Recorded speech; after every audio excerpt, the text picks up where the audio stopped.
খালা ভালো আছেন? কি করেন? আমিও ভালো আছি। সো এই ঘরে আগে একটা ভিডিও আপনারা দেখছিলেন, আমি বলছিলাম যে তাদেরকে নতুন একটা ঘর করে দিব। সেই ঘরের জন্য আমাদের ৩৮৫০ টাকা উঠছে। আমি জানি না আপনার এত ভালোবাসা কেন দিচ্ছেন, আরও দেবেন আশা করি।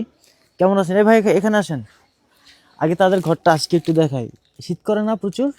পায়ে মোজা পরছেন, এটা পাইছেন কই? শীতের পোশাক, এটা তো অনেক পুরনো। আসেন তাদের ঘরটা আবার একটু আপনাদেরকে দেখাই, যারা দেখেন নাই তাদের জন্য।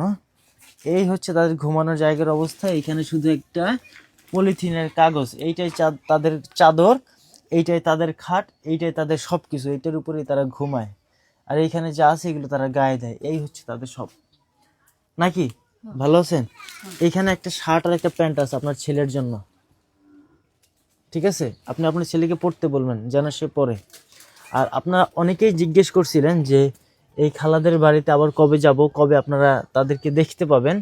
আজকে চলে আসছি শুধুমাত্র আপনাদেরকে আপডেট দেওয়ার জন্য যে তাদের ঘরের জন্য। আপনাদেরকে এইখানে আমরা ঘর তুলে দেই না না ভাই, আমি এই জায়গায় থাকবো না। তাহলে অন্য এক জায়গায়? সরকারি জায়গা হলে সমস্যা আছে? এই জায়গায় দেন ভাই এখানে আসেন, এখানে আসেন। থাকবো না। কেন থাকবেন না? কি সমস্যা বলেন? আমার দিন দিন মারতে থাকে, পরশু হেদ নাও আমার 3 সাইডে ঘষে দিয়ে এই করছে কি ফুল হেলাইছে। কি করছে? এবার আস্তে কালকের আবার ওই নেবে কুদ্দোরছে আমার মারতে। এর পর আমার লড়াই নেছে বড় রাস্তার ওকুলে। এই সাইড দিয়ে নাও, খালাকে যেন দেখা যায়। কে এগুলো করে? কে করে? ওই বেরিয়ে একটা নেতা আছে, কেতন। সমস্যা না, আমি বলি শুনেন, আপনাদেরকে আরেক জায়গায় ঘর তুলে দেবো, সমস্যা আছে? আমার ওই জায়গায় সকালে এককাল ভোর 6টায় চেয়ারম্যান আইসে পর ওইটা আমার লাগিয়ে রয়েছে। চেয়ারম্যানে কয় কি ছেলে মেলে কয়জন? আমি কইছি এক ছেলে এক মেয়ে। পর কয় এ জায়গায় কি গরু দেবে? আমি বলছি যে এই জায়গায় আমার, এই জায়গা কি আপনাদের? এই জায়গায় আমার গরু দেবে না। এই জায়গা কি আপনাদের না? তাহলে সমস্যা নেই, এগুলো শুনাও লাভ না। আসলে আমি এগুলো শুনবো না, আমি আপনাদেরকে আরেক জায়গায় ঘর তুলে দেই নাকি? এইটা হচ্ছে কি আপনার জন্য, নেন। আমার দিন দিন ঠিক আছে, এটা নতুন না পুরনো, আপনি তো নতুন দিলে পড়বেন না। তো আপনারা তো জানেন এটা কি, আপনার দিন দিন মারে না। সমস্যা নাই খেলা, দেখি কি করা যায়।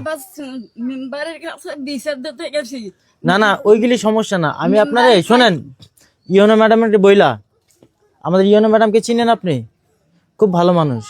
তাকে বইলা যদি সম্ভব হয় একটা সরকারি ঘর ব্যবস্থা করে দিব, আর যদি না সম্ভব হয় সরকারি জায়গায় একটা ঘর তুলে দিব, ঠিক আছে?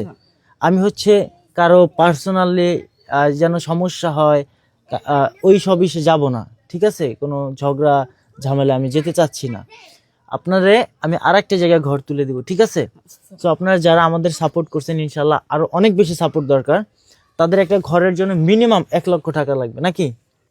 যেন একটা ভালো ঘর তুলে দিতে পারি। 9টা বছর আছে আমি রাস্তায়, এই জায়গায় এই 10 বছর। এর মধ্যে আমার একটা ভাতা করিয়াও দেয় নাই চেয়ারম্যানে, আর একটা কাট করিয়াও দেয় নাই। যাক, ওইটাও ব্যবস্থা করে দেবে ইনশাল্লাহ। তো আপনাদের কাছে একটাই আবদার থাকবে, এর মধ্যে এই 2 বার 1000 করে টাকা দেয় 2 মাসে। টাকা দিছে না? আলহামদুলিল্লাহ। শুনেন, আমি বলি, আপনাদের আগে দরকার এখন একটা ঘর, নাকি? তো আপনারা বেশি বেশি করে সাপোর্ট করুন, বেশি করে দোয়া করবেন যেন তাদের একটা ঘর তুলে দিতে পারে। আরো প্রায় 96,000 টাকার মতো যদি হয়, আমরা একটা ঘরের শুরুটা করে দিতে পারি ইনশাল্লাহ। কারণ আপনারা জানেন, একটা কাজ শুরু করলে মাঝপথে যেন না আটকাইতে হয়, সেই ব্যাকআপটা নিয়েই আমি শুরুটা করতে চাচ্ছি। অ্যাটলিস্ট প্রথম অর্ধেকের কাজটা যেন করতে পারি, সেইটা যদি ব্যাকআপটা হয়ে যায় তাহলে আমরা শুরু করতে পারবো। আপনাদেরকে অনেক বেশি সাপোর্টের আমরা অনুরোধ করছি, অনেক বেশি সাপোর্ট করবেন যেন তাদেরকে আমরা অ্যাটলিস্ট একটা ঘর দিতে পারি। বাকিটা আল্লাহ ভরসা। তো আমাদেরকে যেভাবে সাপোর্ট করছেন সেইভাবেই সাপোর্ট করবেন। প্রবাসী ভাইদের অনেক অনেক ধন্যবাদ, আপনারা যে সাপোর্টগুলো দিচ্ছেন প্রত্যেকটা ভিডিওতে, আমি চিরকৃতজ্ঞ হয়ে থাকবো। সো আজকের ভিডিওটা ভালো লাগলে অবশ্যই শেয়ার করবেন। যারা চাচ্ছিলেন তাদেরকে একটা আপডেট ভিডিও দেখার জন্য, আজকের ভিডিওটা শুধুমাত্র তাদের জন্য। আর তাদের জন্য ঘরের আমাদের সংগ্রহ এখন পর্যন্ত ৩৮৫০ টাকা। ধন্যবাদ সবাইকে। আসসালামু আলাইকুম। সবাই ভালো থাকেন, সুস্থ থাকেন, দোয়া করবেন তাদের জন্য, আমার জন্য। আসসালামু আলাইকুম।